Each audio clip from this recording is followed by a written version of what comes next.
H, यानी कि retaining wall का टोटल हाइट रहेगा और रिटेनिंग वॉल का स्लोप भी दिया हुआ है 2:1, जो कि अर्थ साइड से हमें उसे मेंटेन करना है।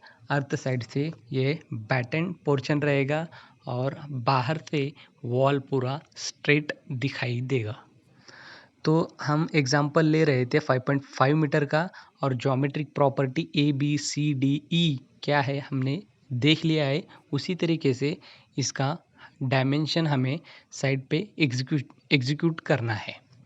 तो ए जो दिया हुआ है वो है 4000 mm, बी जो दिया हुआ है 750 mm, सी जो दिया हुआ है वो भी 750 mm है, डी वो 1000 mm और ई बाई 2250 mm।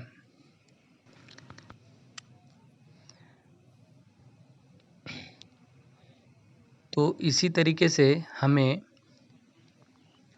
रेनफोर्समेंट डिटेल भी देखना है कि रेनफोर्समेंट डिटेल हम किस तरीके से ड्राइंग में रीड करना है। तो आप जैसे कि ड्राइंग में देख रहे हो, यहाँ पे दिया हुआ है डिस्ट्रीब्यूशन फर्स्ट, डिस्ट्रीब्यूशन सेकेंड, फिर R1, R2, R3 और R4 दिया हुआ है। डिस्ट्रीब्यूशन फर्स्ट जो दिया हुआ है वो है रिटेनिंग वॉल का डिस्ट्रीब्यूशन है, और डिस्ट्रीब्यूशन 2 जो है वो राफ्ट का डिस्ट्रीब्यूशन बार दिया हुआ है, और R1 जो है वो है रिटेनिंग वॉल का वर्टिकल मेन बार, और R2 जो है वो राफ्ट का बॉटम मेन बार दिया हुआ है। उसी तरीके से R3 जो दिया हुआ है वो है राफ्ट का टॉप मेन बार दिया हुआ है, और R4 जो है वो भी रिटेनिंग वॉल का वर्टिकल मेन बार है। तो हमें ये तो पता चल गया है कि कौन सी चीज़ यहाँ पे क्या दिया हुआ है। तो इसी तरीके से इसका डायमीटर क्या है और इसका स्पेसिंग क्या है, हमें उस सेक्शन के हिसाब से लेना है। तो इसी के साथ आपको हंच बार भी यहाँ पे दिया हुआ है, हंच बार दिया है और LD दिया हुआ है, वर्टिकल रिटेनिंग वॉल का LD दिया हुआ है, और हंच बार का भी आपको यहाँ पे LD दिया हुआ है।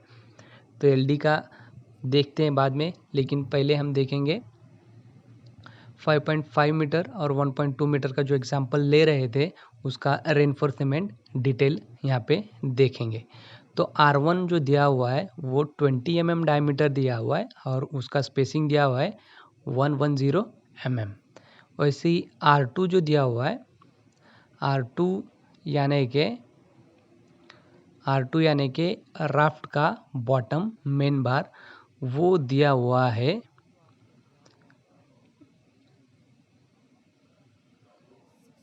16 mm डायमीटर और 110 इसका स्पेसिंग दिया हुआ है। इसी तरह R3 आपको दिया हुआ है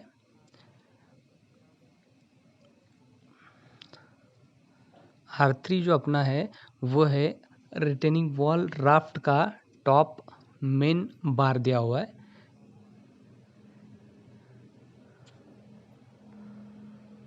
R3 20 mm डायमीटर का है और इसका स्पेसिंग भी 110 mm दिया हुआ है। उसी तरीके से R4 यानी कि रिटेनिंग वॉल का वर्टिकल मेन बार है,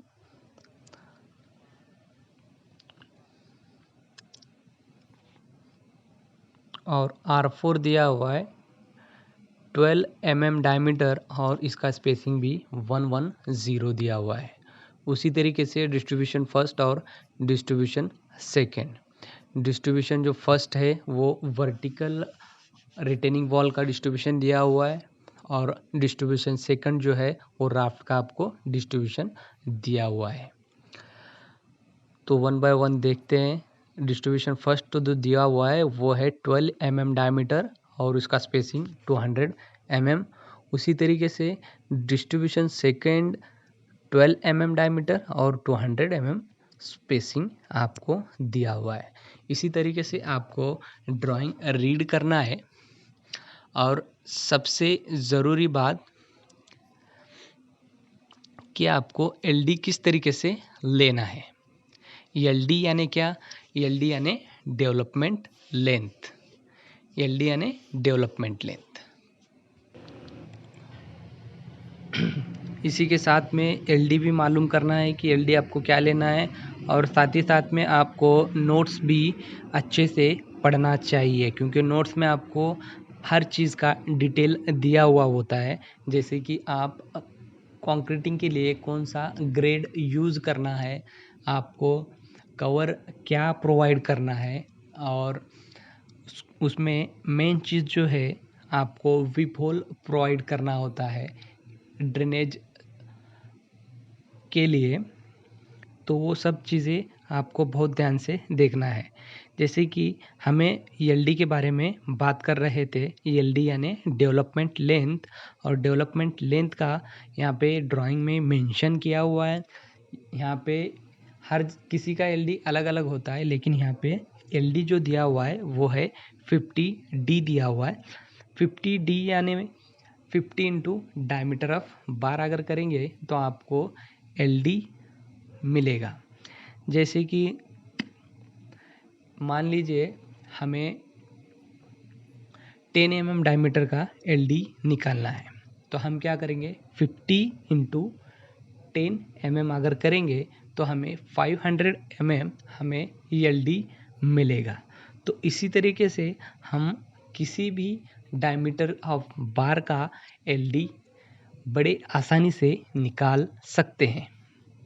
तो आशा करता हूँ कि आपको ये वीडियो में सब कुछ सही तरीके से समझ आया होगा। मैं जिस तरीके से आपको बताने की कोशिश किया हूँ, मुझे लगता है कि आप अच्छे से समझ गए होंगे।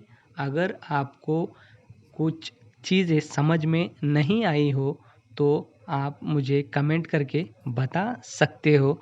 मैं उसे ओवरकम करने की पूरी कोशिश करूँगा।